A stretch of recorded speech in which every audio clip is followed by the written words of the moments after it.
אני לא אהיה בכל ההתכנסויות של בית הספר, זה לא יקרה. זה לא יקרה, אני אחלוק אותם עם בן הזוג שלי. עכשיו שהיה לי כמה דקות בחוץ, זה לשתות קפה באמצע היום, אני לא מאמינה שיש אנשים ששותים קפה באמצע היום. בתחילת הקריירה שלי, אז כן, היו לי יותר איסורי מצפון, שאני פחות בבית, פחות עם הילדים. אבל עם השנים, ברגע שלמדתי לשלב, אז הדברים נראים פשוט אחרת. בהתחלה חשבתי שלעשות ויתור כואב על החיים האישיים כדי להצליח בקריירה זה הדבר הנכון, אבל זה ממש ממש לא ככה.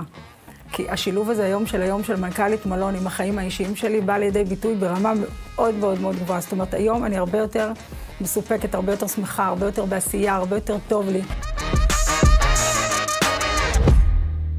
ברמה של הפוליטיקה הארגונית היא קורית אחר הצהריים, בערבים. במשך היום עובדים.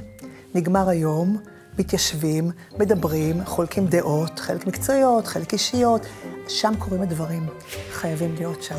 אבל זה כן ויתורים על חברים, כן ויתור על המשפחה, כן ויתור על זוגיות. אנחנו גם אמהות, אנחנו צריכות לגדל ילדים, וזה שהעולם העבודה סביבנו הוא עולם מעוות, זה לא אומר שאנחנו צריכות כנשים וגם כמנכ"ליות להסכים לדבר הזה.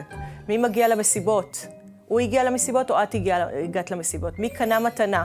זה נורא נורא ברור שאנחנו עושות את כל הדברים האלה, וברגע שגברים עושים את זה, זה נחשב כאילו איזה סופר דד כזה. כן הייתה את ההרגשה הזו שהם היו קטנים, תמיד היה לי את הקונפליקט הזה, איפה אני מקדישה יותר לסטודיו שלי לריקוד ולא לבית.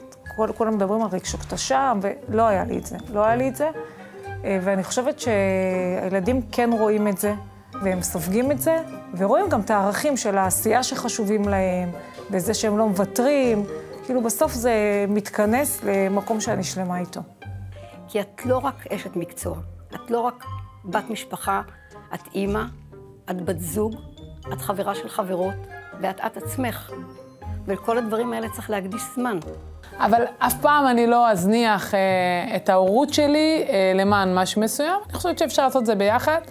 לא פספסתי מעולם אף טקס, אף פגישה עם המורה, אף בדיקה אצל הרופא. ברגע שאת מציבה גבולות, ויש לך את הזמן עם הילדים שלך, ויש לך את הזמן עם הבן זוג שלך, ויש לך את הזמן עם העבודה שלך ועם העובדים שלך, מרגישה הרבה יותר שלמה עם עצמך. ואם הייתי עוצרת בדרך בגלל, אז אולי הייתי יותר זמן בבית, אבל הייתי פחות חיונית ופחות טובה לבית. וברגע שלי טוב, ולי כיף, ואני מאושרת ושמחה, אז הבית מרגיש את זה. וברגע שבבית טוב לי, ואני מאושרת בבית, והילדים שלי מאושרים, אז בעבודה מרגישים את זה, כי אני פורחת. זה חייב לבוא ביחד, אחרת זה לא יכול להצליח.